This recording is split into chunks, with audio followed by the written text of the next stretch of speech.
You're listening to the Keep Optimizing podcast to increase your traffic, improve your conversion rates, and grow your profits. Hello and welcome. If you're looking to improve the performance and return on investment of your marketing, then you have come to the right place.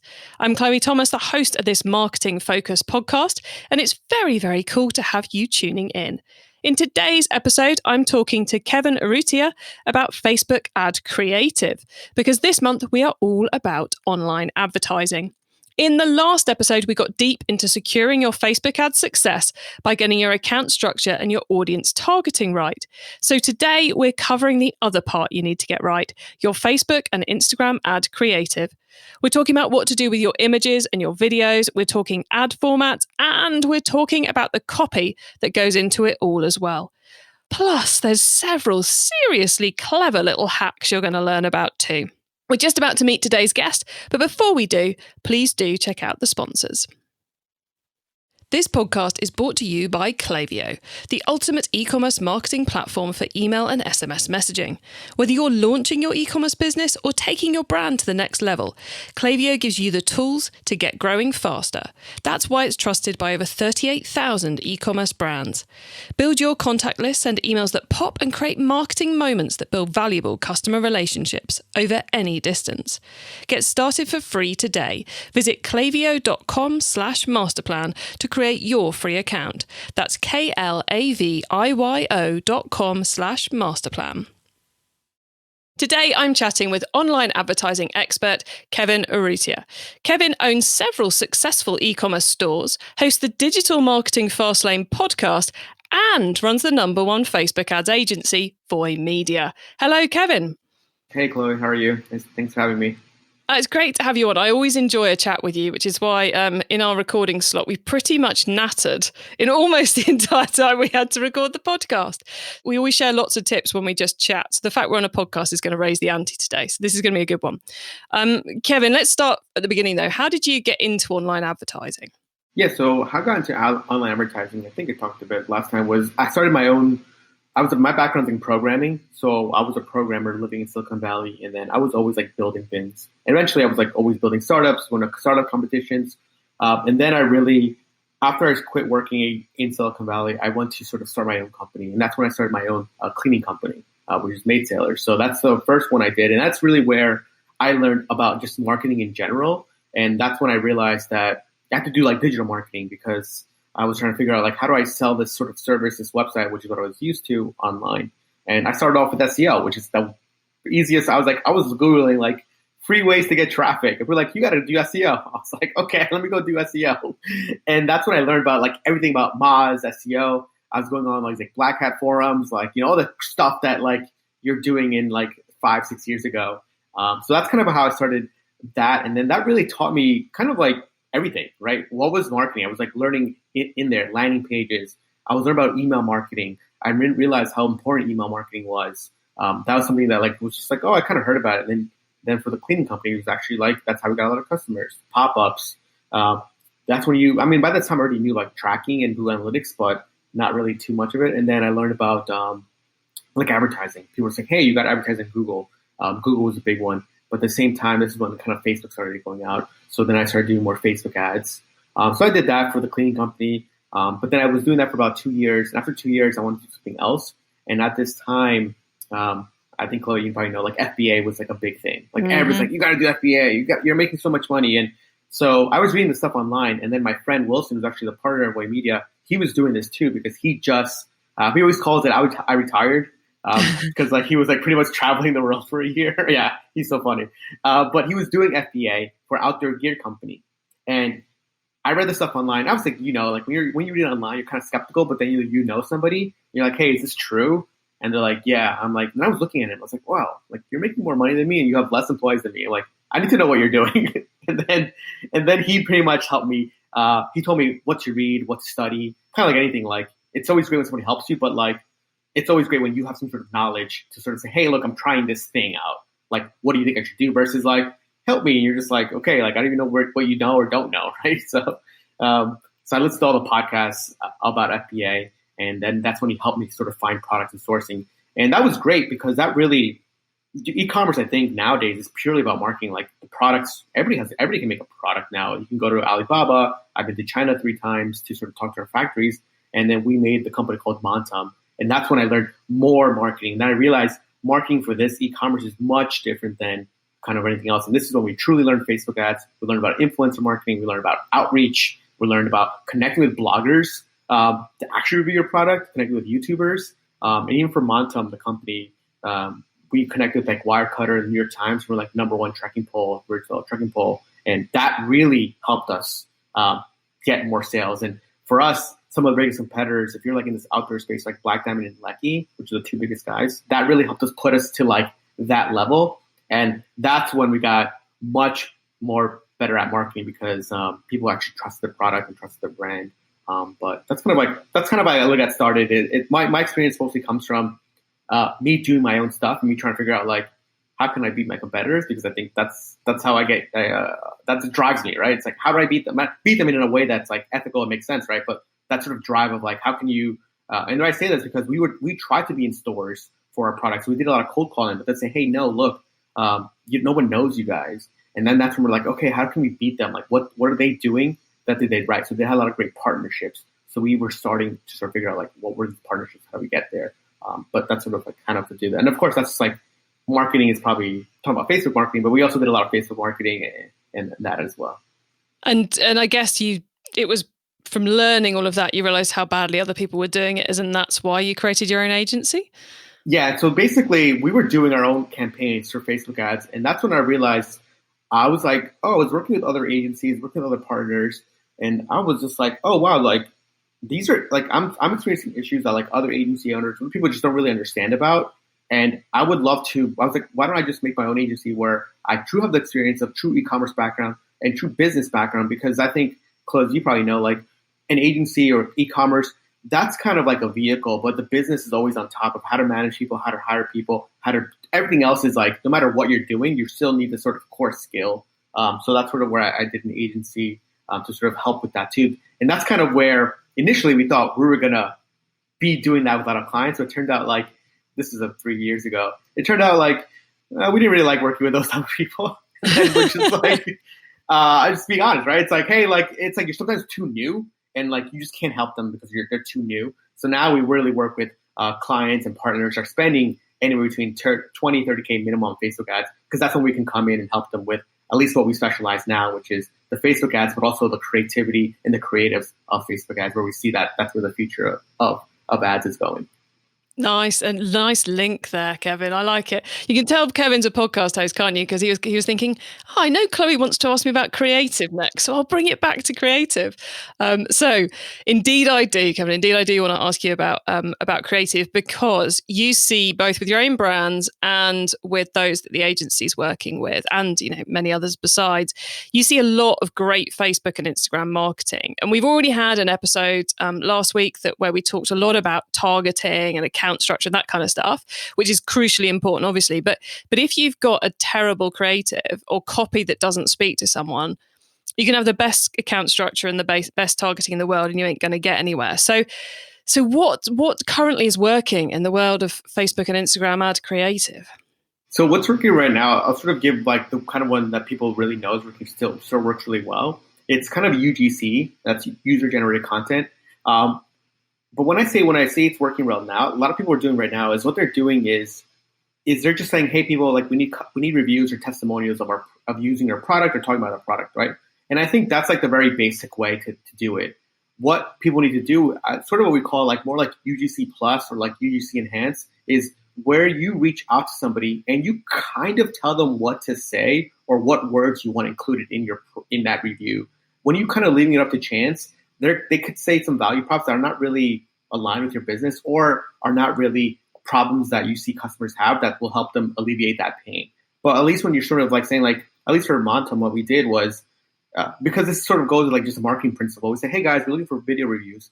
And we said, here are examples. And in the examples, we gave keywords that people could say. That way, because you're like, oh, they just said like, great product. I'm going to say that same word too, because people don't want to think about what to say. They see a word and they're like, oh, okay, this is a great word. Let me use it again. So think about those keywords that you want people to think about and just like say, hey, here are example words that you can say.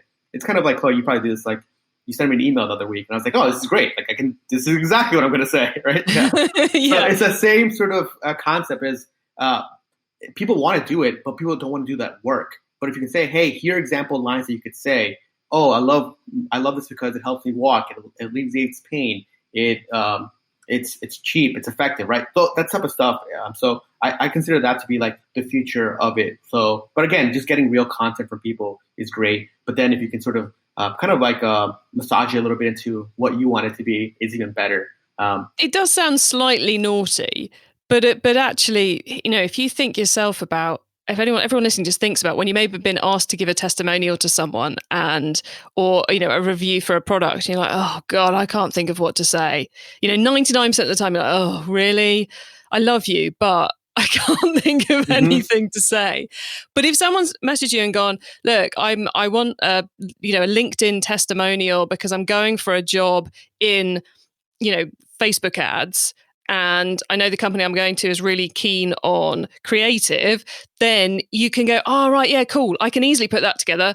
Joe Bloggs worked for us doing Facebook ads. He really improved our results, and I love what he did with our creative. You're still being honest, but you've just been given that helping hand, and it just helps people get over that blocker.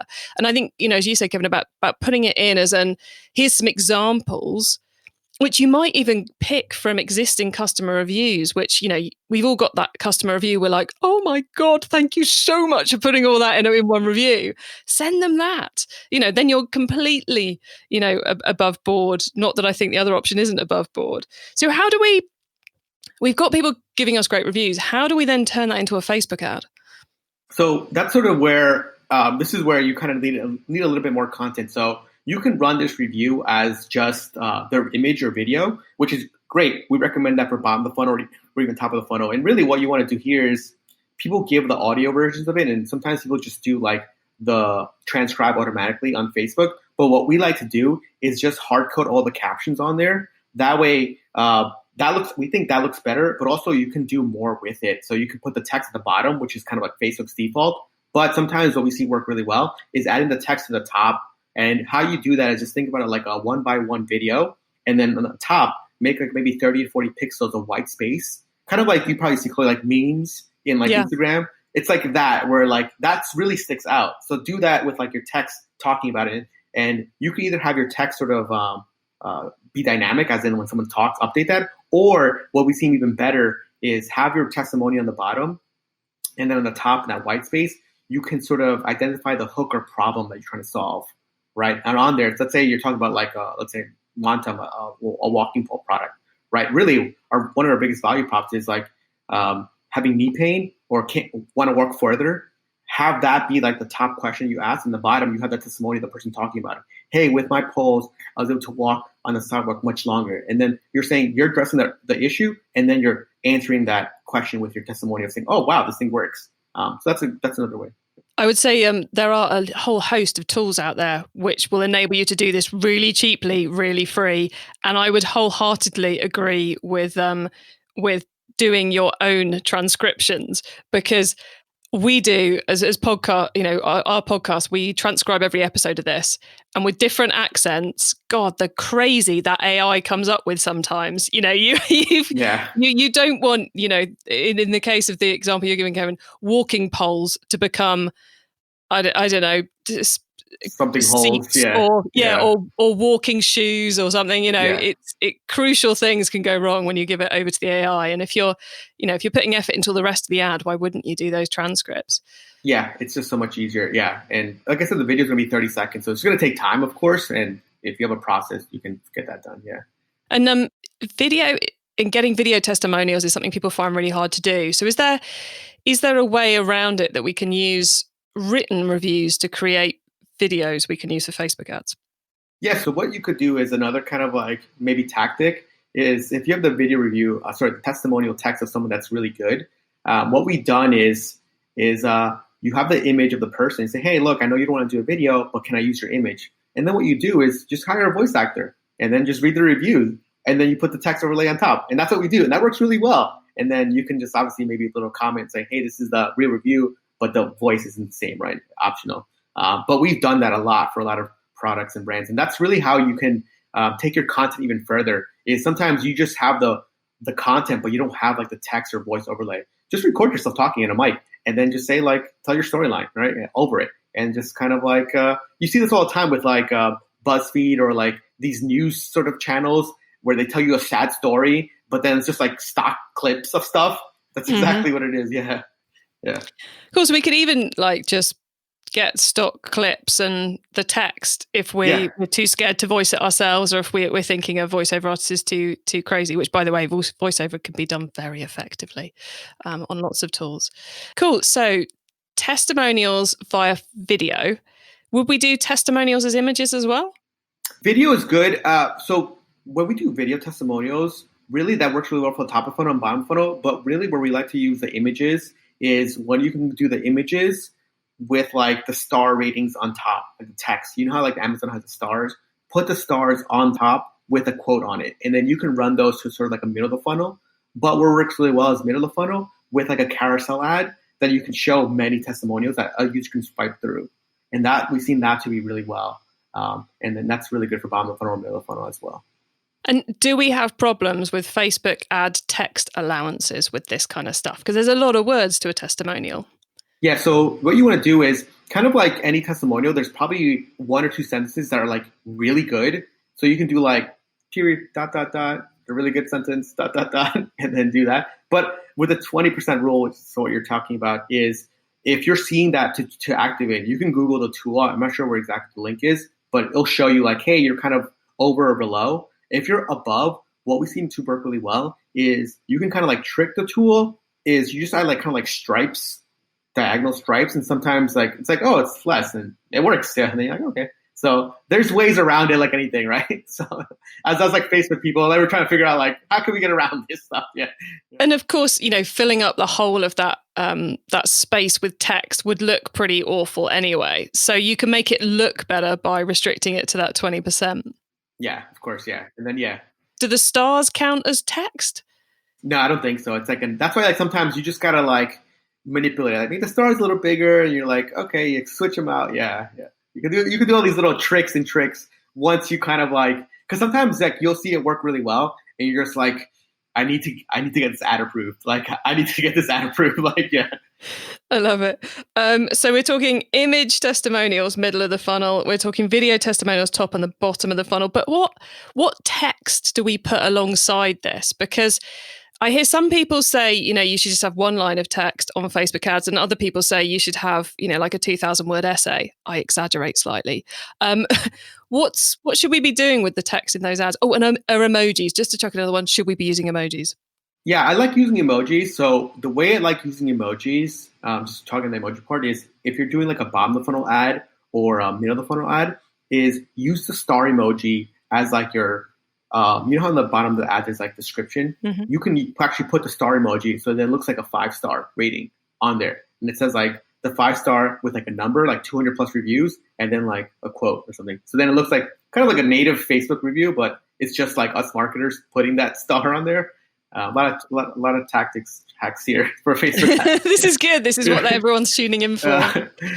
So you can, emojis are great. You can use them, anything like that. But really, for the copy, we do both. We do short and long. Really, it depends on the product you're selling. So we do a lot of fitness products. For fitness products, we like to do long because we like to tell a story about why this program or why this person that you're buying essentially into is worth it. But of course, in the beginning, that first line, you should be thinking about what is the clear hook or problem you're trying to solve, right? So we do a lot of like again, we're working with a company that sells like storages for cars.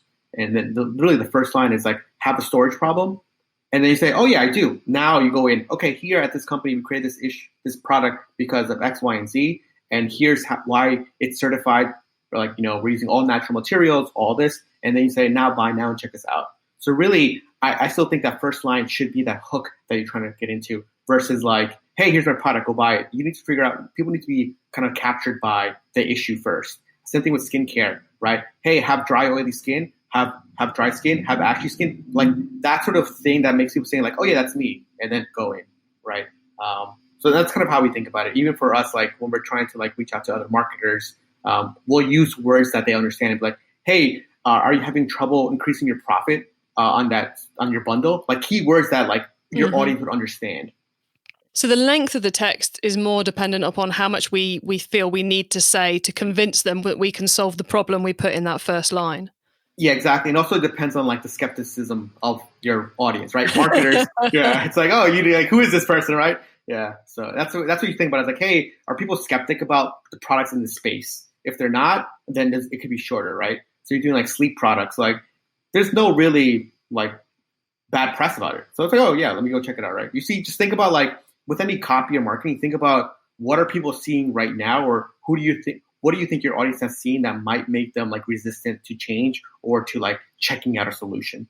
So as an example, if I was doing a Facebook ad for the Keep Optimizing podcast to the highly skeptical world of marketers to get them to listen to it, I'd start with I have a great testimonial, which they're all going to see and think, not sure I believe that. Yeah. Then you'd have a question, need to improve your marketing. And then I'd probably put quite a lot of copy, more reviews, where the podcast has been featured and all that kind of stuff. Exactly.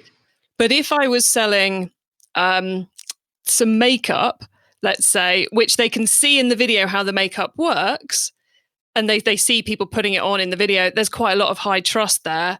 So it would be want makeup that lasts all day, ? And probably quite a small amount of social proof because it's a product that people aren't going, yeah, that's not going to work. Yeah, exactly. Yeah.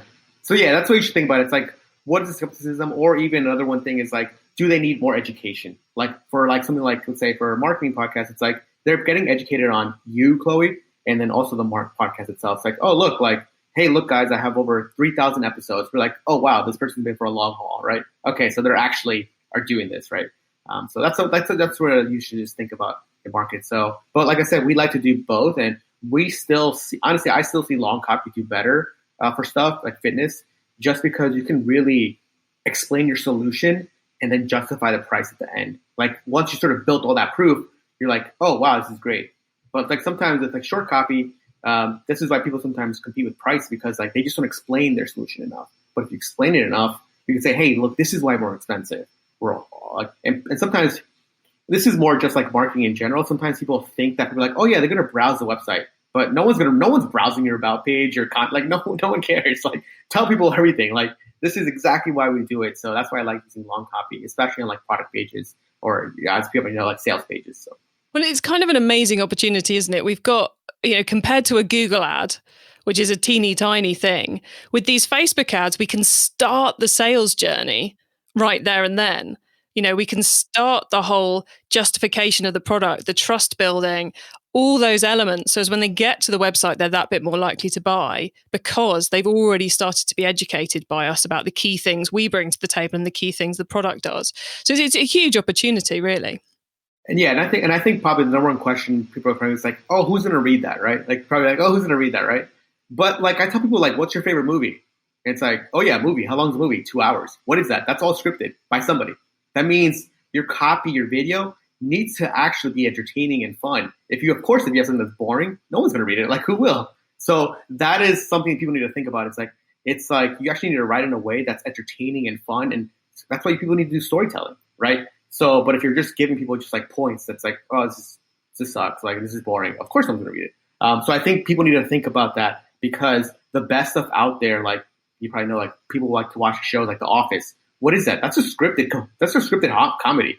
Like someone that isn't like someone just randomly made this show for like episodes. So I think marketers or even business owners or founders think of yourself as like script writers, directors, planning this movie or film of your product or your service that you're selling, and saying, how can I get someone entertained to just really truly enjoy this thing that they're reading or watching? And we've talked, we're talking Instagram and Facebook here, but we've mainly been talking Facebook. So should our strategy change when we're putting ads on Instagram? Because obviously the post format is wildly different between the two, or do people react to ads in the same way on both? The biggest thing that you probably need to think about is like the vertical format. Just on Instagram, you have much less space for the stories. That's okay, because you can have like longer ones. But for us, we think about them as pretty similar, and we will run both. But kind of what Facebook does, you probably had in your other podcast episode, is the audience will probably resonate with one or the other. So sometimes Facebook will just spend more money on Instagram or spend more money on Facebook. and then you can sort of maybe adjust your creatives depending on what you're seeing there. But usually in the beginning, we start off with everything and then see kind of where Facebook tells us more people are watching or interacting with. But for example, like let's say you're seeing a lot of Instagram stuff, you should definitely be watching all the comments and interacting with that, because that helps with like the retargeting of like Facebook engagers or Instagram page engagers. So using a tool or someone manually is super helpful there. The first time we do this, we should have a landscape and a vertical version of the video. And then if we find that the ad platform is only showing it on Facebook, then the next time we do it, we could get away with just landscape or vice versa, vertical. But to start off with both to give the ad the best chance. Exactly. Yep. Cool. I like it. Right, Kevin, we have going to have now a reminder of our sponsors, and then we're going to talk about the wider world of online advertising. It's safe to say that most of us have been doing more shopping online lately. And if you're an e-commerce brand, that means you might be seeing more first-time customers. But once they've made that first purchase, how do you keep them coming back? Well, that's what Klaviyo is for. Klaviyo is the ultimate email and SMS marketing platform for e-commerce brands. It gives you the tools to build your contact list, send memorable emails, automate key messages, and more. Way, way more. Whether you're launching a new business or taking your brand to the next level, Klaviyo can help you get growing faster. And it's free to get started. Visit klaviyo.com/masterplan to create your free account. That's klaviyo.com/masterplan. Okay, Kevin, so far we've gone deep into Facebook and Instagram ad creative. Now you get to wow us with your insider knowledge about the whole of online advertising. So for the following questions, your answer can be anything to do with online advertising, which of course does include Facebook ad creative. Kevin, you ready for these? Yes. Excellent. Let's start with online advertising newbie advice. If we've inspired someone to take their first step with online advertising, what do they need to know to give themselves the best chance of success? I think to give your best chance of success with online advertising is, I think for me at least, is start trying to advertise something small that you own or you could do. That will give you good insights into just what all these metrics and things mean. Click-through rate, CPMs, purchase rate, CPA, all this like audience stuff that you might need to know. I think that's sort of like a great sort of start. And kind of like how I tell people is, even with other founders I meet, I'm like, have you guys done the Facebook platform at all? They're like, no. I'm like, just try it and see what the knobs are. I like that. Get stuck in so you can find the problems you need help with later, basically. I like it. Yeah. Okay, now once you've started, of course, you've got to keep optimizing. So what's your favorite way to improve online advertising performance? How I think about this is I like to, let's say you want to improve something. I would really like to go and look at companies. This is more just like a theory. Like look at companies that are advertising that are doing really well. When I say doing really well, I mean like other bootstrap companies like yourself that they need to be optimizing every single dollar to make money.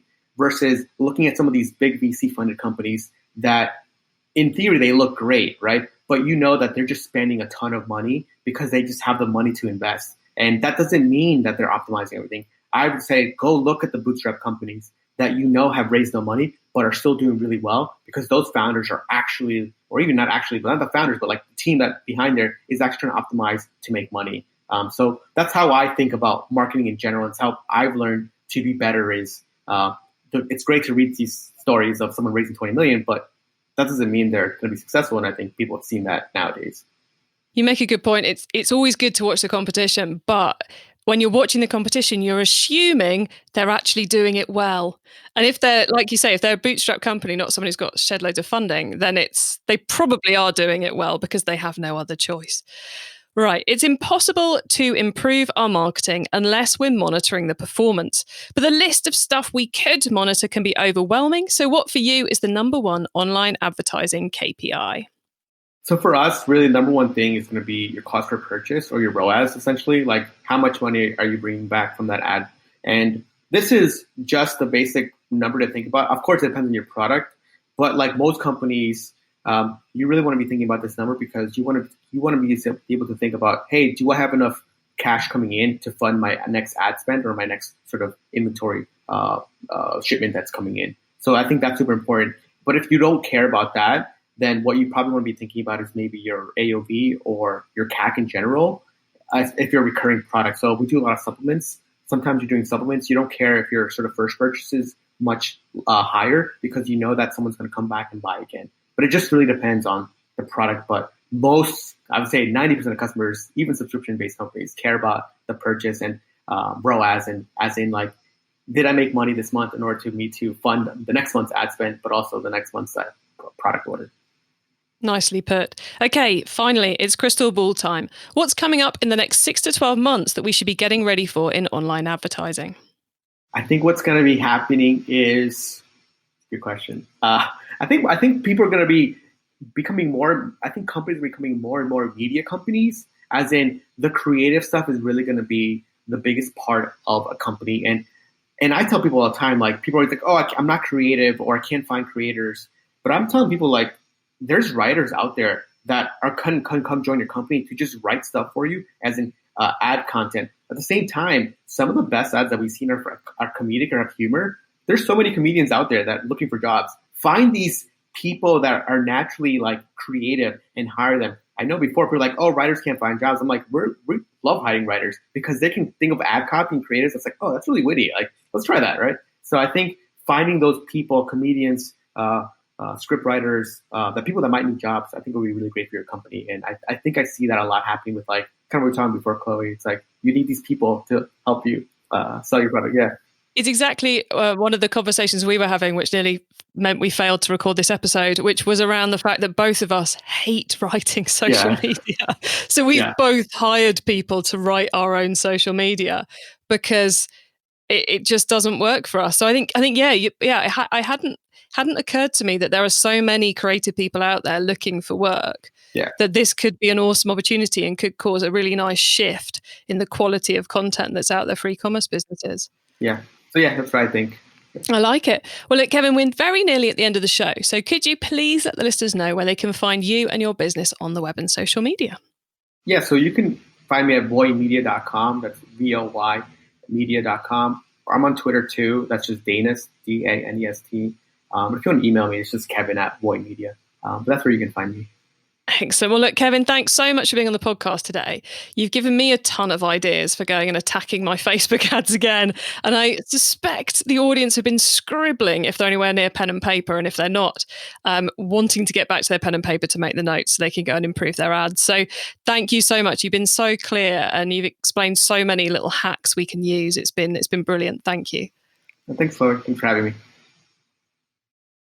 Wow. So how many of you are now off to go and rejig all your Facebook ad creators, or rather create a new campaign that's all around those testimonials? So we talked about the power of user-generated content for your Facebook ads. We talked about using it in images. So just be careful of that 20% text rule. But of course, it's... If you design it well, you can do that and still put a testimonial in there, but you probably want to pick out a couple of key lines rather than a whole paragraph. And don't forget to put the stars in that graphic as well. We also, Kevin said that was best in the middle of the sales funnel. Then we talked about the power of doing it in videos. And to create either get your customers to send you a video of them talking about how awesome the product is, or we discussed a couple of different ways in which you can create video using the text that you have, maybe by doing voiceovers, maybe simply by putting it there. Oh, and we talked a bit about captions and clever things to do with those captions on those videos too.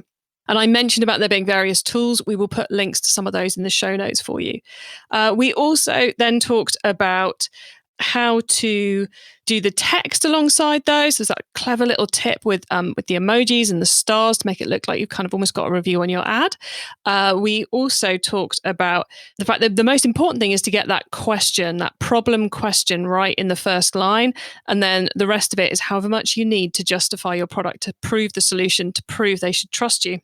And then we also just cleared up the fact that this will work as equally well on Facebook and on Instagram. But of course, you've got to be aware of the fact you have landscape on Facebook and you have vertical or portrait, I should say, on Instagram.